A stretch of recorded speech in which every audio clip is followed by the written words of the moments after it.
Desde la ventana de un casucho viejo, abierta en verano, cerrada en invierno por vidrios verdosos y plomos espesos, una salmantina de rubio cabello y ojos que parecen pedazos de cielo, mientras la costura mezcla con el rezo, ve todas las tardes pasar en silencio los seminaristas que van de paseo. Baja la cabeza sin erguir el cuerpo, marchan en dos filas, pausados y austeros, sin más nota alegre sobre el traje negro que la beca roja que ciñe su cuello y que por la espalda casi roza el suelo. Un seminarista entre todos ellos marcha siempre erguido, con aire resuelto. La negra sotana dibuja su cuerpo, gallardo y airoso, flexible y esbelto. Él, solo a hurtadillas y con el recelo de que sus miradas observen los clérigos, desde que en la calle vislumbra a lo lejos a la salmantina de rubio cabello. La mira muy fijo, con mirar intenso, y siempre que pasa le deja el recuerdo de aquella mirada de sus ojos negros. Monótono y tardo va pasando el tiempo, y muere el estío y el otoño luego, y vienen las tardes plomizas de invierno. Desde la ventana del casucho viejo, siempre sola y triste, rezando y cosiendo, una salmantina de rubio cabello ve todas las tardes pasar en silencio los seminaristas que van de paseo. Pero no ve a todos, ve solo a uno de ellos, su seminarista de los ojos negros. Cada vez que pasa gallardo y esbelto, observa a la niña que pide aquel cuerpo marciales arreos. Cuando en ella fija sus ojos abiertos con vivas y audaces miradas de fuego, parece decirla: te quiero, te quiero. Yo no he de ser cura, yo no puedo serlo. Si yo no soy tuyo, me muero, me muero. A la niña entonces se le oprime el pecho, la labor suspende y olvida los rezos, y ya vive solo en su pensamiento el seminarista de los ojos negros.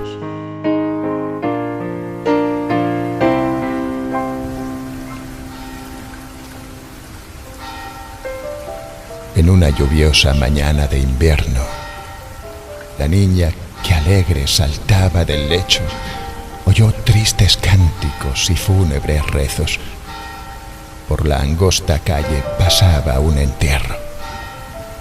Un seminarista, sin duda, era el muerto, pues 4 llevaban en hombros el féretro, con la beca roja por cima cubierto y sobre la beca el bonete negro.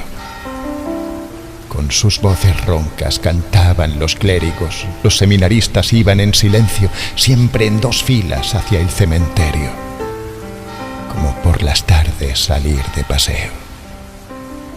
La niña angustiada miraba el cortejo, los conoce a todos a fuerza de verlos. Tan solo faltaba uno de ellos, el seminarista de los ojos negros.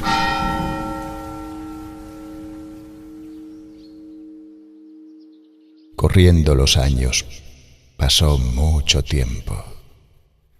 Y allá en la ventana del casucho viejo, una pobre anciana de blancos cabellos, con la tez rugosa y encorvado el cuerpo. Mientras la costura mezcla con el rezo, ve todas las tardes pasar en silencio los seminaristas que van de paseo. La labor suspende, los mira, y al verlos, sus ojos azules, ya tristes y muertos, vierten silenciosas lágrimas de hielo. Sola, vieja y triste, aún guarda el recuerdo del seminarista de los ojos negros.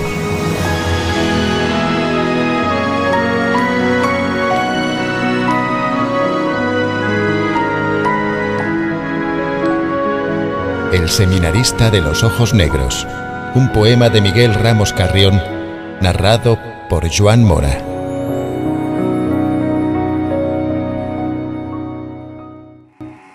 Muy buenas tardes, compañeros de la Academia Norteamericana de Literatura Moderna Internacional, amigos de este programa Literatura Visión, todos aquellos que nos siguen, que nos dejan comentarios y que están constantemente haciendo también sus tareas dentro de la academia en los diferentes lugares del mundo, en sus países donde ellos trabajan y hacen tantas cosas lindas.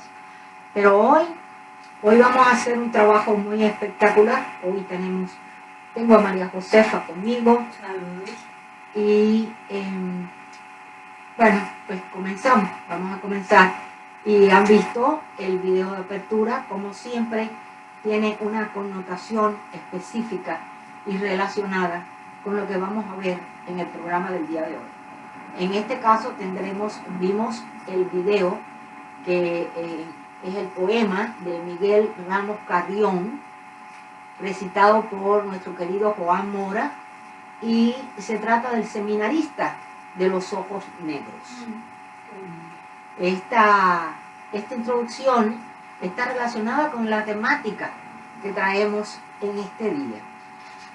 Entonces vamos a dar inicio a lo que va a ser una especie de conversatorio que vamos a tener nosotras.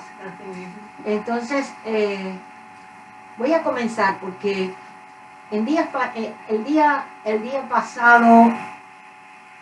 viernes pasado, tuvimos un evento especial en la Embajada de Guinea Ecuatorial, en la misión de Guinea Ecuatorial.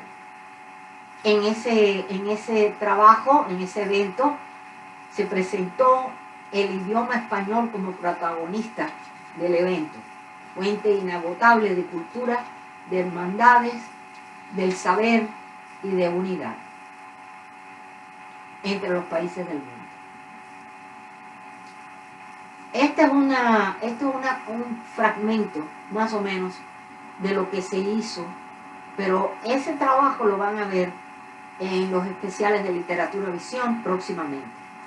Mientras tanto, vamos a decir que con este título se presentó este evento de investidura del excelentísimo Monseñor Juan Nsue Edjan, el pasado viernes, como dijimos, día 19, en los salones de la Embajada de la Misión de Guinea Ecuatorial ante las Naciones Unidas.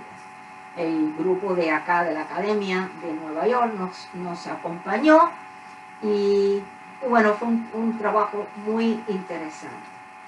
¿Qué me dices, Pepa? Bueno, María Josefa, perdón.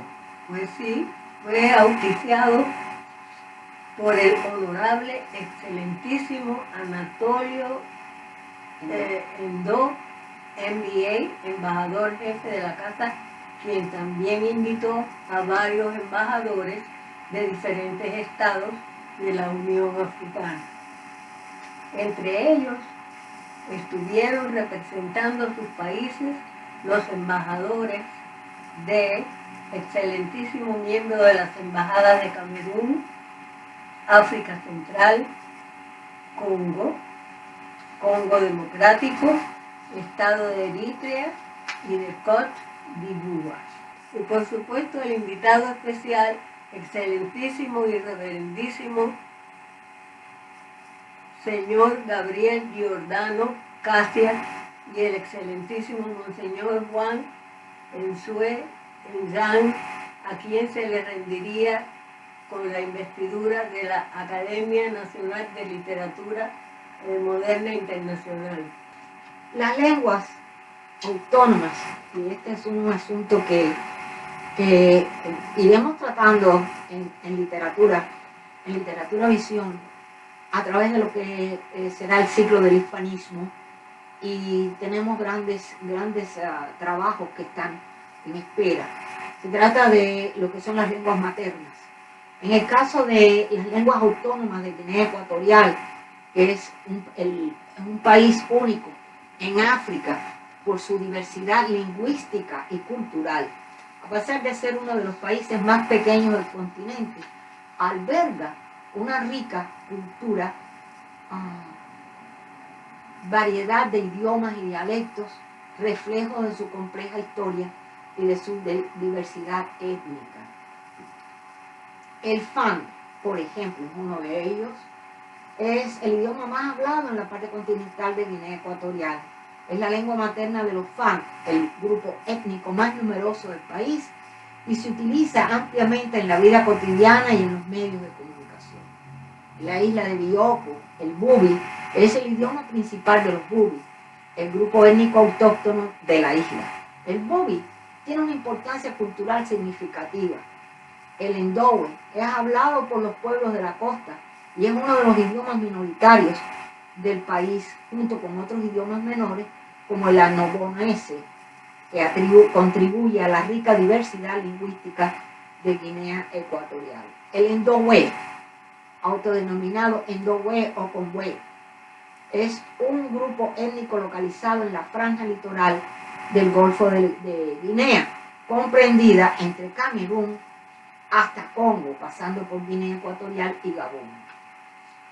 El Ndowe se diversifica en múltiples ramas, como el Ibala o Duala, el Monoco o Banoco, el Iyasa, Buico, Marí, Combe, Marione, Combe, Balengue o Walengue, el Molenji, el Benga, hasta el Dingala del Congo. Pero volviendo a Guinea Ecuatorial, nos enfocamos en el idioma español como segunda lengua. Este es lo interesante de este tema, de este programa y de lo que la academia está tratando de llevar adelante, y es precisamente el idioma español, que es lo que trabaja o lo que hace que todos estos grupos se unan de una sola manera, de una sola forma, y es a través del idioma español. Entonces, Fefa, María José, ¿cómo continuamos? Exactamente, es como dijo el honorable, excelentísimo Gabriel Giordano Casia, nuncio apostólico, representante diplomático del Papa, quien también como legado ejerce ciertas facultades pontificias, y cuando hizo su presentación dejó claro la fundación del español como idioma oficial y lengua franca, el cual juega un papel crucial en la administración, la educación, los medios de comunicación. Su uso facilita la comunicación entre los distintos grupos étnicos y conecta a Guinea Ecuatorial con el mundo hispanohablante. Indiscutiblemente, la diversidad lingüística de Guinea Ecuatorial presenta tantos desafíos como oportunidades. Por un lado, la promoción de idiomas nativos es crucial para preservar la herencia cultural y fomentar el orgullo nacional. Por otro lado, el dominio del español y otros idiomas oficiales es esencial para la participación en la economía global y en la esfera política internacional. Una de nuestros miembros de la delegación de España, la señora Nelly Gómez Santos, investigadora y estudiosa de las lenguas, nos envió uno de sus estudios más importantes, el que ella bautizó como la cuna del español. Algo sumamente interesante que pocos saben cómo y dónde se origina este idioma, llámese castellano o español. Vamos atrás, a La Rioja, vamos a España por los años 900, y en eso podemos entrar en una explicación que podríamos dividirla en diferentes aspectos, en diferentes áreas, para poder entender mejor el motivo de este tema, aquí en Literatura Visión. San Millán de Cogolla es la provincia de La Rioja, a 4 horas de Madrid y allí se encuentra el Centro Internacional de Investigación de la Lengua Española, con sede en el monasterio de Suso y Yuso. Son dos monasterios que están en el mismo lugar. Estos monasterios fueron declarados Patrimonio de la Humanidad desde 1997, tanto por razones históricas, artísticas y religiosas, como por razones lingüísticas y literarias, ya que en estos monasterios se escribieron los primeros textos en español. Allí se encontraron las famosas glosas emilianenses. Los monjes, cuando transcribían o copiaban textos en latín, comenzaron a hacer anotaciones a los márgenes de la lengua vernácula que hablaba el pueblo castellano. En estas traducciones ellos tomaban el trabajo, el escrito, como pueden ver aquí, en esta área de acá, los márgenes. Ahí se escribían los pequeños datos a donde ellos traían la investigación que harían más tarde, pero sobre ese aspecto. Entonces, ahí comenzaron a hacer las anotaciones en la lengua vernácula que hablaba el pueblo castellano. Estas son consideradas las raíces de nuestro idioma español. ¿Por qué? Porque el primer texto que se ha escrito en la lengua romance hispánica fue precisamente al traer del latín y pasarlo al italiano. Eso se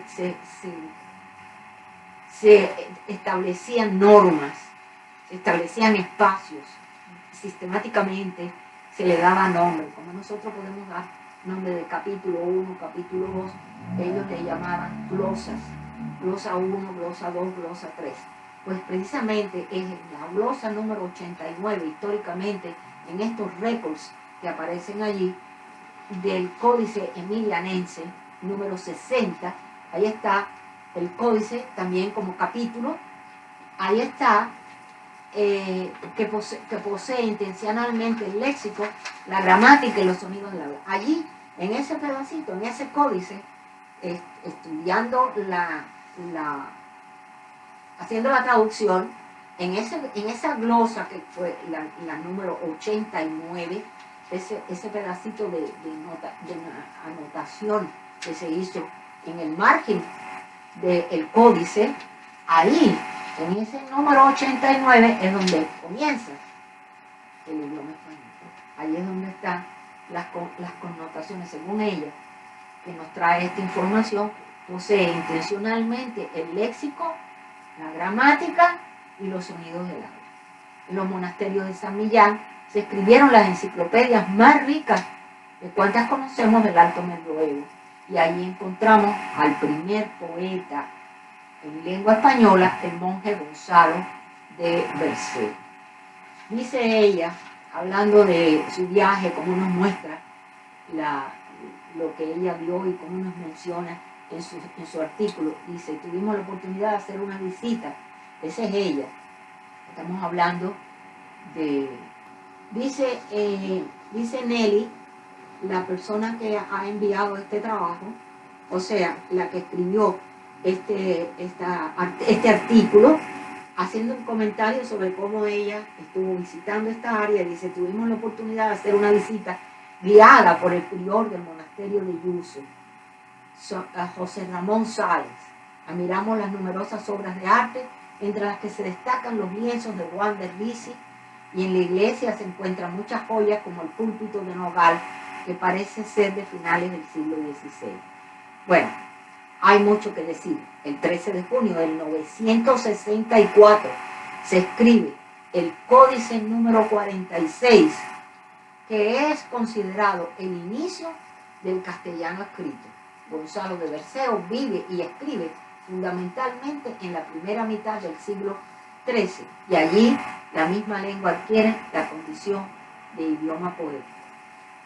Existieron muchas historias, pero lo cierto y fundamental es que desde la difusión de la cultura española, la religión, la gobernanza, el idioma, etc., a los debates que condenan su papel en la alteración de las prácticas culturales costumbres y creencias espirituales nativas. Sin duda, del contacto entre europeos y nativos resultó una fusión cultura. En la base del estudio científico de multitud de lenguas indígenas están clérigos y misioneros católicos. A lo largo de la historia, muchas lenguas indígenas fueron conocidas y han subsistido gracias al esfuerzo evangelizador de la Iglesia Católica. También nos referimos a la labor de las lingüísticas pioneros, todos ellos católicos, practicantes y misioneros. Así dijo, con toda humildad intentamos continuar una traducción histórica que se remonta al siglo XVI y al gigantesco esfuerzo filológico de registro sistemático de las lenguas del continente americano y de las islas Filipinas. Si el español como idioma fue registrado en la gramática de Antonio Nebrija en 1492, no deja de resultar significativo que el Nahual o México y el Otomí lo fueran ya en 1531. Efectivamente, ese ha sido el motivo por el cual la Academia Norteamericana de Literatura Moderna Internacional ha investido a Monseñor Juan Insue Etiam, siguiendo de cerca los objetivos de nuestra organización, por el cual empoderamos el español en el mundo como segunda lengua en países donde sus lenguas autóctonas son muy diferentes. El español, igual que ocurre en Estados Unidos, es el idioma por excelencia, aquel que puede unir a los pueblos, y es este el caso. Resulta que Monseñor Insue, desde que tenemos referencia de su labor como arzobispo de Malabo, allá en Guinea Ecuatorial, ha mantenido una obra educativa, una labor que casi todos los sacerdotes, los misioneros, esta es, además de lo que es el trabajo como sacerdote dentro de lo que es la iglesia, enseñar el evangelio y demás, toda esta parte de la religión, ellos también dedican su tiempo, más de la cuenta, en dar educación a la juventud y empoderar a los jóvenes a seguir adelante en lo que es el conocimiento educativo de su país. En este caso, el arzobispo de Malabo ha mantenido una obra educativa, una labor que ha mantenido en un estricto esfuerzo educativo entre la juventud, y también está llevando, igual que aquellos misioneros que vinieron de España en el año 1400, 1500, a la América a enseñarnos muchas cosas sobre lo que era el idioma español. Esto, igual que aquellos misioneros del pasado llegaron a la América para colonizar las poblaciones nativas, Monseñor Juan Insue Etiam Mayet, como nuevo obispo de Malabo, el pasado 3 de agosto del año 2015, hicimos una investigación. Antes de darle una investidura a una persona, teníamos que saber si debíamos darle esa investidura a esta persona por cuáles fueron sus méritos y cómo debíamos entregarle este trabajo nuestro, de nuestra academia. En este sentido, estuvimos investigando y nos encontramos que muchos de los discursos, pero voy a sacar uno especial, que fue uno que él tuvo, vamos a decir, el más distante, del 3 de agosto del año 2015, como un ejemplo para encabezar esta historia. Celebró una misa en una provincia, en un pueblo llamado Oyala, en presencia de todos los pueblos que componen Guinea Ecuatorial. Era una celebración muy grande del país, y entonces él celebra la mitad de su misa mezclando el idioma español, palabra español y palabra fan. Fíjate qué interesante, él empezó a hablar y decía una palabra en fan y una palabra en español. Así que fue mezclando el idioma para poder dar su discurso, su misa en este idioma, insertando entre palabra y palabra palabras en español. Así que ya empezó allí a entregar a los presentes en la celebración del aniversario del país. Otras muchas historias recogidas por nuestra organización durante nuestra investigación nos presenta a este arzobispo, merecedor de este reconocimiento, como uno de los misioneros actualmente integrados a la expansión del idioma español en las comunidades de Guinea Ecuatorial. Ahora los invito a ver parte de las fotos, los videos que quedaron para este histórico encuentro en el programa que podrán ver próximamente desde el evento que se llevó a cabo en la misión y embajada y Estado de Nueva York, y donde se empodera el idioma español en Malawi como fuente inagotable de cultura, hermandad, del saber y unidad entre los pueblos países del mundo. Con este mismo objetivo llevamos a la ONU, ya ustedes tienen noticias de lo que hicimos el año pasado, cuando estuvimos en la ONU en mayo el 26 de mayo, fuimos a las Naciones Unidas, la academia presentó cada uno de los miembros que vinieron, los delegados, muchos delegados de otros países, dieron su viaje, estuvieron con nosotros, nos acompañaron en la Organización de Naciones Unidas para presentar en aquella ocasión el evento que titulamos El Español como interconexión cultural entre los países.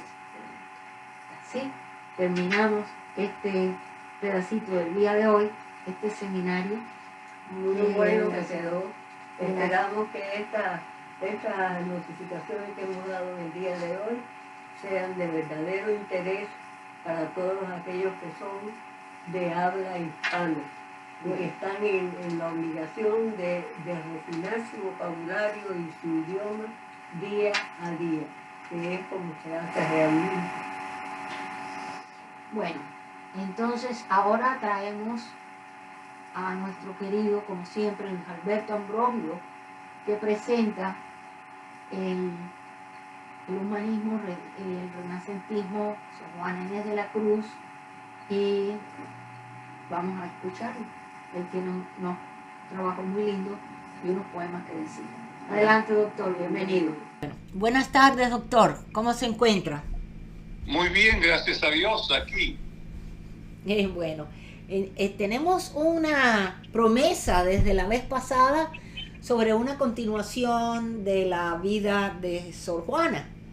¿Estoy clara o cambiamos? Sí, la correcto. idea? Correcto, está bien, ya. está bien. Qué bueno, porque estaba muy interesante la edición anterior y nos quedamos con deseos de un poquito más. Bueno, perfecto. Entonces, en este segmento voy a abordar un poco, digamos, o resumir, porque ya hemos hablado sobre el tema durante todos estos meses pasados, este movimiento especialísimo que es el movimiento humanista y renacentista. Estos son movimientos, el humanismo y el renacentismo, unos movimientos intelectuales, culturales, que, como dije anteriormente, se inicia en el siglo XIV en Italia, especialmente en las ciudades del centro y norte de la península, y luego se difunde por todo el resto de Europa entre los siglos XV y XVI. Pero lo que es importante significa un cambio radical con respecto al pensamiento medieval, como lo destaqué en el segmento de la semana pasada, por cuanto, digamos, entre otras cosas, por ejemplo, pasar de ser la escritura una aproximación teocéntrica, digamos, basada en Dios como el centro, a poner al hombre como ser antropocéntrica, al hombre como centro de la escritura. Y fue, por supuesto, esto, la causa del resurgimiento de la Edad Moderna.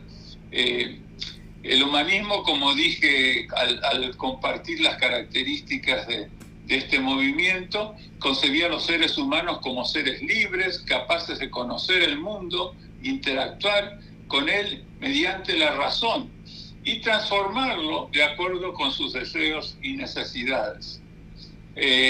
Además, tuvo la suerte este movimiento de que pudo difundir rápidamente estas novedades de enfoque, de aproximaciones escriturarias, a través de la invención de la imprenta y la formación de academias que eran espacios de discusión de las nuevas ideas.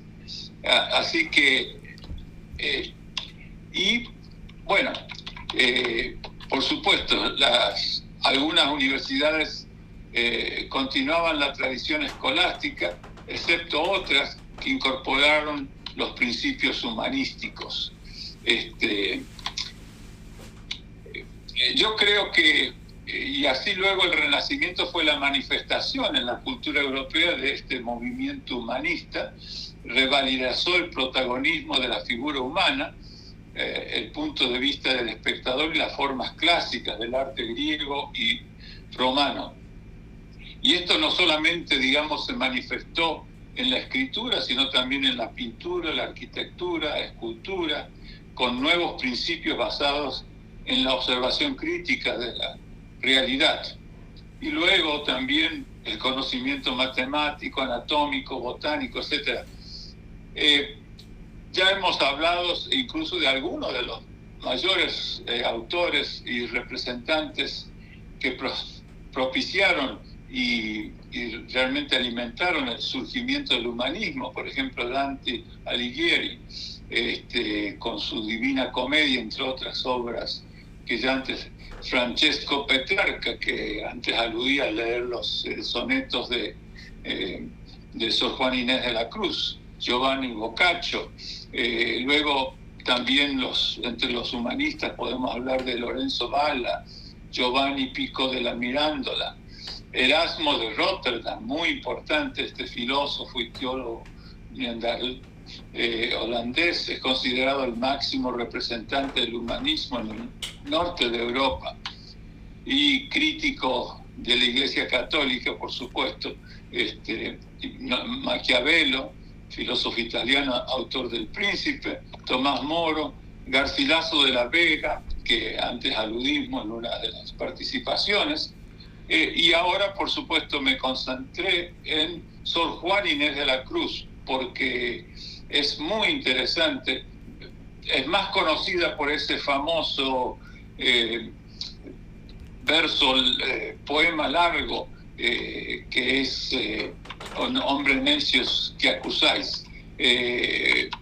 Pero hoy he compartido y compartiré nuevamente para cerrar este segmento algunos de sus poemas en los cuales se nota precisamente esta versión humanista de la aproximación filosófica y también, obviamente, poética.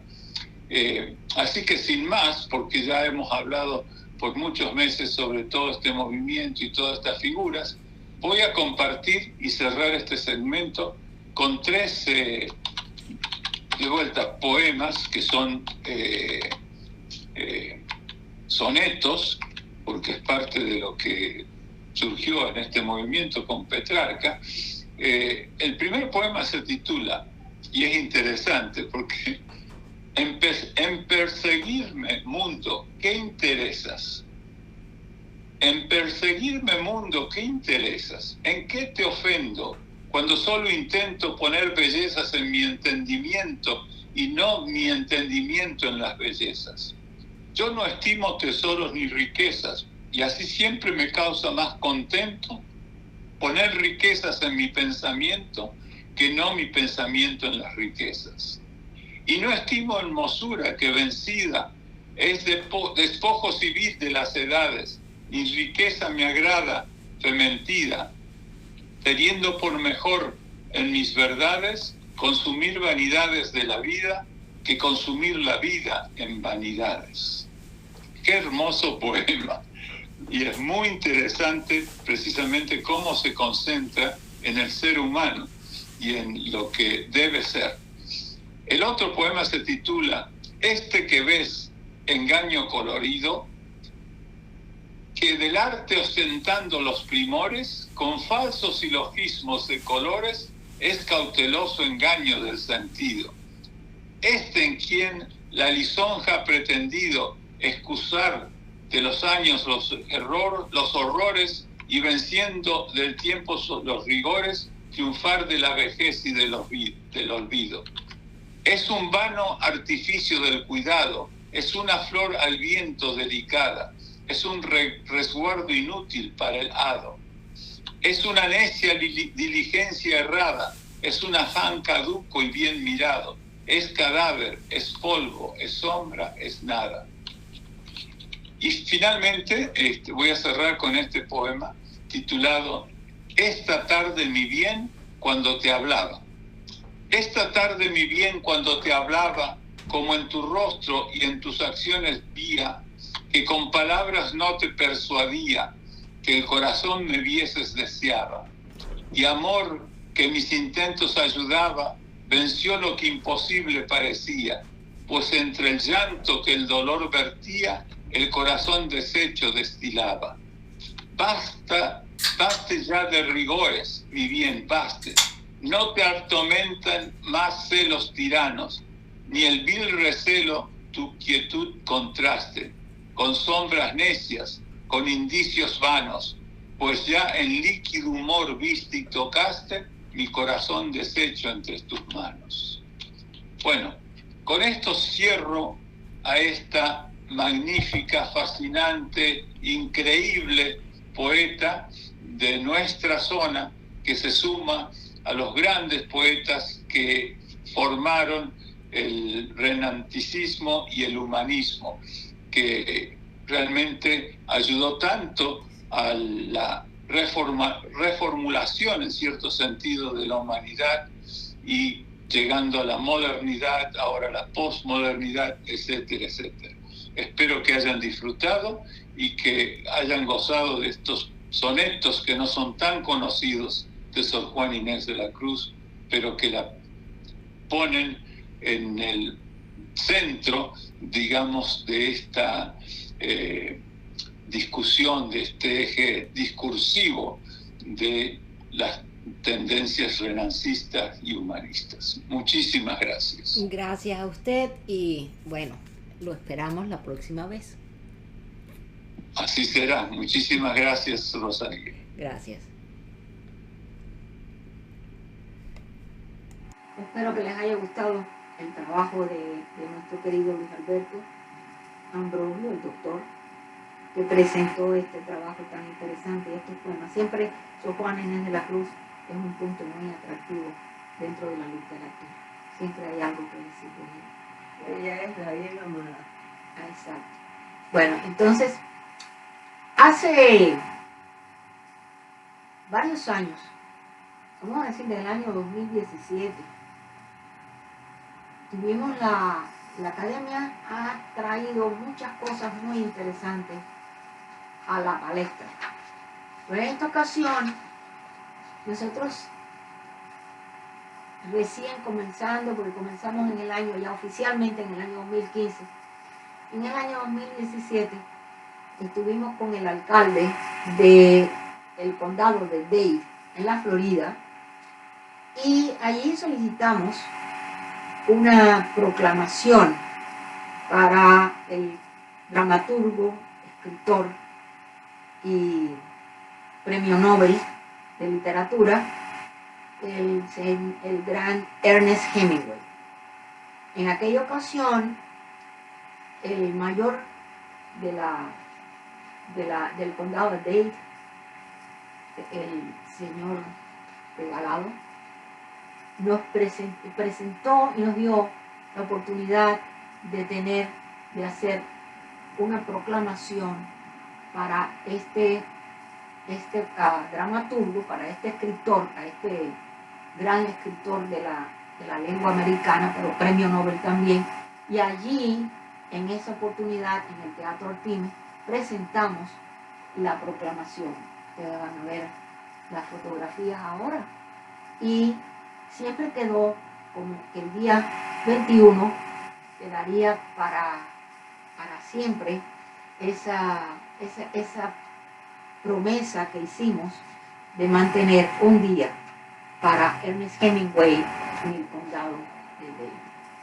Ahí tienen algunos videos que podemos mostrar.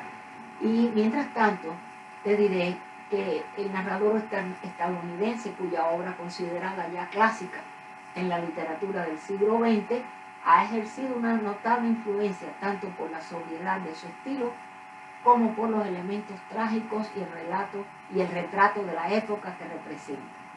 Recibió el Premio Nobel de Literatura en el año 1954. Y uno de los personajes de Hemingway, porque siempre trató, en cada una de sus novelas, siempre tenía más o menos el mismo estilo, siempre tuvo el mismo enfoque. Y en este caso, uno de sus personajes dice y expresa, y cito: el hombre puede ser destruido, pero no derrotado. Y uno de sus críticos corrobora: es un código que relaciona al hombre con la muerte, que le enseña cómo morir, ya que la vida es una tragedia, pero sus héroes no aman mórbidamente la muerte, sino que constituyen una exaltación solitaria de la vida, y a veces sus muertes constituyen la salvaguarda de otras vidas. Así que con esto rendimos honor nuevamente, como dijimos cada año, en esta fecha recordamos a Ernest Hemingway como un día dentro de la proclamación para Ernest Hemingway dentro de la Academia Norteamericana de Literatura Moderna Internacional.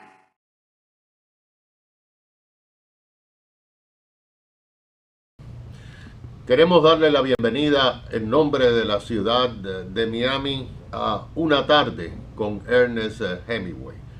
Este evento del cual la ciudad se ha honrado en patrocinar, comenzando con una proclama, nombrando el 21 de julio como día de Ernest Hemingway en la ciudad de Miami, es parte de cómo la ciudad se está elevando en la cultura. Y agradecemos a la Academia Norteamericana de Literatura Moderna esta gestión, que no es ni la primera ni la última. Gracias por estar en Miami. Gracias por elevar el nivel intelectual de nuestra ciudad.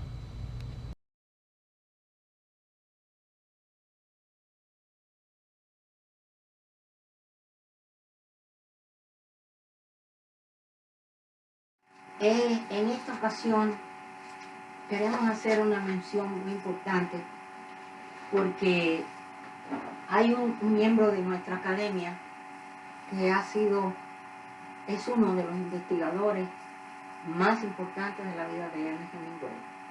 Se trata de Ricardo Kuhn. Quiero traer estas notas porque él estuvo en La Habana, invitado por el congreso que se hizo allá.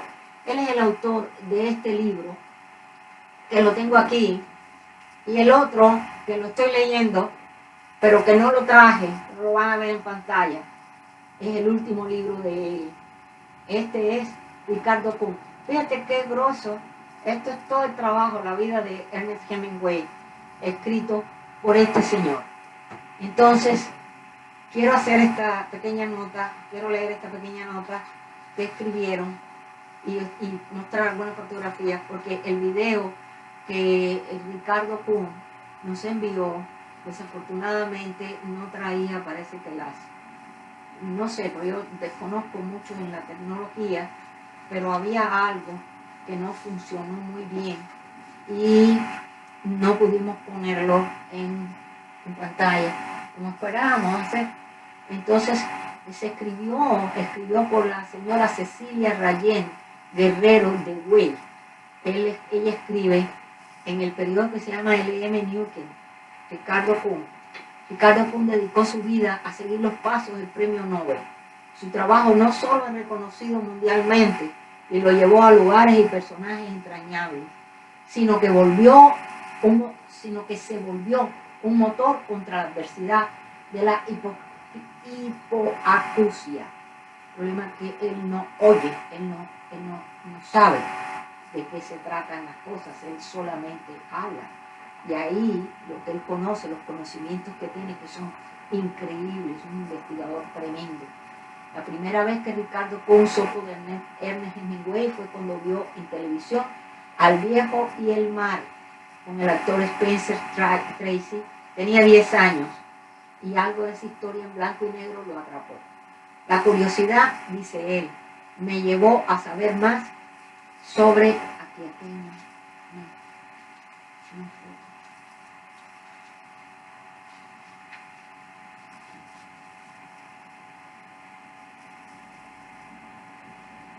La curiosidad me llevó a saber más sobre la persona y en la universidad apareció mi profesor, el escritor Haroldo Conti. Realmente gracias a él mi interés aumentó. Me contó de sus 2 viajes a Cuba, de lo que había estado en la casa de Hemingway, de la teoría de iceberg, y así fue como comencé a seguir las huellas del autor de El viejo y el mar. En estas anotaciones que hace la señora Cecilia Rayén Guerrero, también habla de la teoría de iceberg de Hemingway, que hace 50 años que Ricardo lleva siguiendo los pasos de Hemingway. Recorrió Cuba, Perú, México, Estados Unidos, Chile, Panamá, España, Francia, Italia, Grecia, entre otros países. Escribió 2 libros inmensos donde plasmó los detalles de su investigación. El último león, que se lo acabo de mostrar, y Prosa Americana, editores del 2015, y Memorias de mi silencio, es el libro que van a ver en pantalla. Ese libro no lo traje, por eso se me olvidó, pues lo estoy leyendo. Es muy gordo, es así como... Es increíble. Pero yo lo tengo que leer a pedacitos. Entonces dice, es miembro titular de la Junta de Estudios Históricos de Newton y obtuvo el mérito de reconocimiento de la Ernest Hemingway Society y la Universidad de Carolina del Norte, en los Estados Unidos, por sus importantes aportes sobre la vida del escritor. Ser miembro de la Cátedra Hemingway y del Instituto Internacional de Periodismo José Martí de Cuba, entre otros importantes reconocimientos a nivel nacional e internacional. Este año fue convocado a ser disertante en la conferencia bianual Hemingway en Bilbao, en España. Bueno, aquí ustedes han visto algunas fotografías de su trabajo en La Habana y por supuesto nos sentimos muy tristes porque el video no pudo salir de donde estaba. Se intentó, se hizo lo posible, pero no lo tuvimos aquí presente. De todas formas, le damos al señor, a nuestro miembro de honor, Bueno, Ricardo que Coe, tiene interés en ponerse al día con ese escritor, ese autor, con los libros. y sí, y están en Amazon, lo pueden conseguir. Son 2 libros. El que quiera saber sobre la vida de Hemingway a fondo, ahí están esos libros. Sobre todo este es muy, muy, muy bueno. Entonces seguimos ahora con Alba Lerner. Buenos días a todos, estimados amigos de Literatura Visión. Quiero aprovechar la oportunidad que me brindan para invitarles a visitar nuestra biblioteca, en la que encontrarán libros y audiolibros de las más variadas temáticas y autores de todas las épocas y nacionalidades. Les ofrecemos poesía, ensayo, cuentos, novelas. Todo lo que pensamos puede gustar a nuestros lectores y atraerlos para hacerles amar la lectura. Ese es nuestro único objetivo, el promover el amor por los libros y el respeto por los autores, muchos de los cuales casi han pasado al olvido, y son precisamente esos los que nosotros queremos rescatar para que los miles de lectores que nos visitan a diario puedan disfrutar de la belleza de sus obras. Cervantes con su Don Quijote de la Mancha y las novelas ejemplares, Jorge Isaacs con su novela María, Gustavo Adolfo Bécquer con las rimas y leyendas, Santa Teresa de Jesús y cientos de autores más le esperan en nuestra página. Muchas gracias. Saludos y mis respetos desde España. Ok. Bueno, pues ya vamos llegando al final. Vamos llegando al final de nuestro programa del día de hoy, que traemos en estos estelares a la tan mencionada Neri Santos Gómez. Hemos hablado de ella varias veces, estamos hablando de ella desde que fuimos al evento el viernes pasado, todo su trabajo, toda su obra, porque es muy importante. Neri Santos Gómez viene aquí ahora en estos estelares de literatura y nos trae unos temas muy interesantes. Primero es el Popol Vuh. ¿Por qué? Porque ella está en una biblioteca, ustedes lo van a escuchar, y se encuentra con el libro original de Popol Vuh, y ella les va a decir exactamente qué fue lo que le llamó la atención. Ella nació en Venezuela un día 21 de agosto del año 67. Es licenciada en Relaciones Industriales de la Universidad Católica Andrés Bello en 1989 y tiene una maestría en Creación Literaria de la Universidad del Sagrado Corazón en San Juan de Puerto Rico. Eso en 2016. Sus libros publicados incluyen Hilanderas de Tramas en el 2012, Lazareto de Afecciones en el 18 y Al Borde de la Decencia en el 19. Otras historias han sido publicadas en diferentes antologías a nivel internacional. Santos ha participado en la antología Palenque, ganadora del Premio de Literatura Puertorriqueña Pen Club en el 2014 con su historia Hacinamiento. También es autora de muchísimos cuentos y relatos cortos. Así, con esto, nosotros terminamos nuestro programa, los dejamos con Neri para que sepan de qué se trata y qué ella trae sobre el Popol Vuh y también la parte más interesante de lo que es las traducciones de algunos idiomas sobre otros. Aquí es lo que ella nos explica. Adelante, Neri, y con ella los dejamos a ustedes y nosotros vamos por más. Vamos por más. Hasta pronto.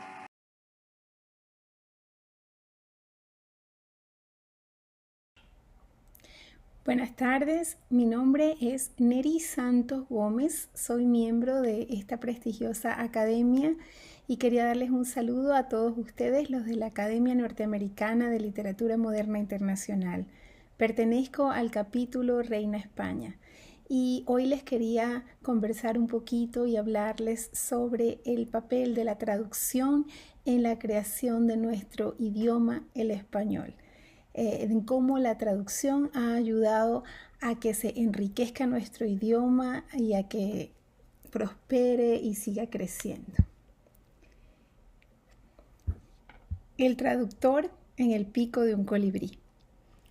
Según los indios ticuna, en el Alto Amazonas, todos los hombres fueron una vez una sola y una gran tribu, hablando todos una misma lengua.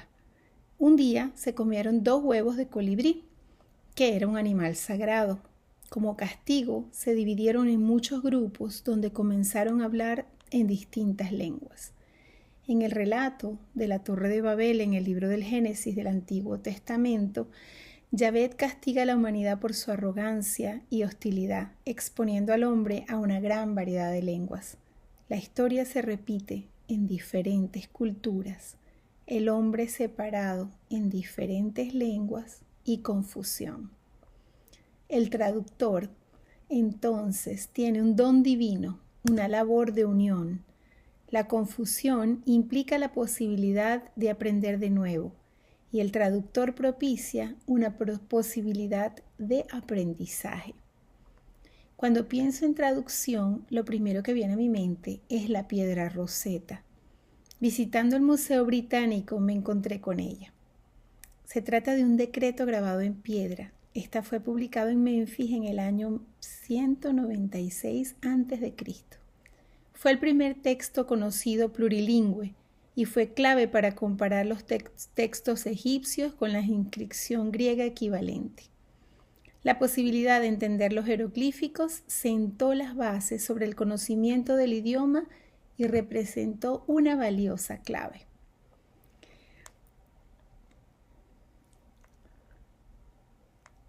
Sigo con ustedes. La traducción es un arte como cualquier otro. El texto original debe ser comprendido por completo en todos sus matices. Requiere un poder y una seguridad sobre la lengua tan grande como la de un pianista sobre un piano o de un actor sobre las inflexiones de su voz y sus gestos. Para ser un buen traductor, debes conocer gran variedad de sinónimos, pero decía Aristóteles en su Logos o la Razón que hay una pretendida equivalencia y no hay sinónimos absolutos, y lo que dice el receptor debe sonar lógico. En este punto quisiera traerles una parte del poema de Pablo Neruda, Las palabras. Todo está en la palabra. Una idea entera cambia porque una palabra se trasladó de sitio o porque otra se sentó como una reinita dentro de una frase que no la esperaba, que le obedeció. Tienen sombra, transparencia, peso, pluma, pelos, tienen de todo lo que les fue agregando de tanto rodar por el río, de tanto transmigrar de patria, de tanto ser raíces. Son antiquísimas y recientísimas, viven en el féretro escondido y en la flor apenas comenzada. Traducir aparentemente es adaptación, pero lo que surge o debe surgir es un texto completamente nuevo, semiótico, distinto al original. Hay una transcodificación. La misión del traductor no es solo conocer las lenguas del emisor y del receptor y transmitir así el mensaje. También tiene que interpretar las señales ocultas, el contexto, la vibración interna del mensaje. Y aún así, el texto traducido nunca será una fiel copia. El que traduce debe conocer el momento histórico, el entorno, la cultura, la biografía del autor, las circunstancias que rodean la pieza a trabajar, y aún así el texto traducido nunca será el mismo al original, pues habrá un aspecto polifónico al estar intervenido. Al traducir no se puede ser literal, y aunque se debe preservar el estilo inicial, se debe adaptar. Por eso los sistemas automáticos de traducción hasta ahora fallan para que sea una buena traducción. Ni sabemos si con la inteligencia artificial se alcanza el mismo nivel del traductor humano. ¿Quién sabe? Pero mi percepción es que la traducción, por ejemplo, de la poesía, requiere imaginación, emoción, suspiros y creación artística, y sería muy difícil crear, cuanto menos traducir, por algo que no es humano. Traducir es cruzar un puente entre el autor y sus lectores de otros destinos. Y aquí viene el concepto de intertextualidad. Ningún texto es original o único. Está impregnado de una serie de códigos derivados de otros textos para poder ser entendidos. Mijaíl Bakhtin, el filósofo ruso, fue el primero en poner de manifiesto el carácter dialógico de la novela, en particular las de Rabelais, Dostoyevsky, Jonathan Swift, como una polifonía textual donde se establecen relaciones dialógicas. Todo emisor, que podría ser todo escritor, ha sido antes receptor de muchos textos que tienes en tu memoria en el momento de producir el suyo. de modo que siempre en un autor hay una pluralidad de voces. Según Umberto Eco, todo texto es absorción, un lenguaje que habla otro lenguaje preexistente, como una cooperación. Julio Cortázar, el famoso escritor argentino, tradujo obras de Robinson Crusoe de Daniel Defoe, obras así como de muchos de los cuentos y trabajos de Edgar Allan Poe. También fue traductor de Poe Charles Pierre Baudelaire, poeta francés del siglo XIX, bautizado por Verlaine como poeta maldito. Gracias a su traducción, a Edgar Allan Poe fue considerado como el poeta de mayor impacto en el simbolismo francés. Baudelaire dijo que Poe le había enseñado a pensar. Quiero compartirles un pensamiento de Julio Cortázar hacia las traducciones. Dice así: yo le aconsejaría a cualquier escritor joven que tiene dificultades de escritura, si fuese amigo de los consejos, que deje de escribir un tiempo por su cuenta y que haga traducciones, que traduzca buena literatura y un día se va a dar cuenta que puede escribir con una soltura que no tenía antes. Traducir es aprender y enriquecerse. Así lo demostró la Escuela de Traductores de Toledo en el siglo XIV, con el proceso de traducción de textos clásicos grecolatinos que habían sido convertidos desde el árabe o el hebreo a la lengua latina, usando el castellano o español como lengua intermedia. Allí se vertieron textos astronómicos, médicos y científicos. Llegaron a Toledo sabios de toda Europa, deseando conocer in situ sobre estos maravillosos libros árabes y de sabiduría griega.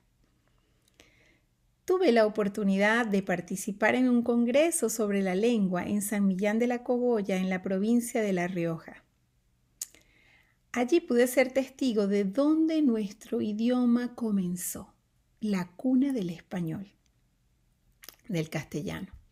Y todo gracias a las traducciones o notas al margen que hacían los monjes copistas aclarando algunos pasajes de los textos latinos. La importancia filológica de estas glosas no se advirtieron hasta el siglo XX. Es el testimonio escrito más temprano del que se tenía noticia hasta entonces, de forma arcaica, pero claramente reconocible, de un romance hablado del idioma español, que al parecer era la lengua vernácula hablada entonces en la zona. Su valor se descubrió en 1911 cuando Manuel Gómez Moreno, que estudiaba la arquitectura mozárabe del monasterio de Suso, transcribió todas las glosas, alrededor de 1000, y las envió a Ramón Menéndez Pidal, traduciendo, combinando textos, uniendo códigos, se fue formando nuestra rica lengua. Traducir es también crear, hasta crear nuevas lenguas conectoras. Muchas gracias.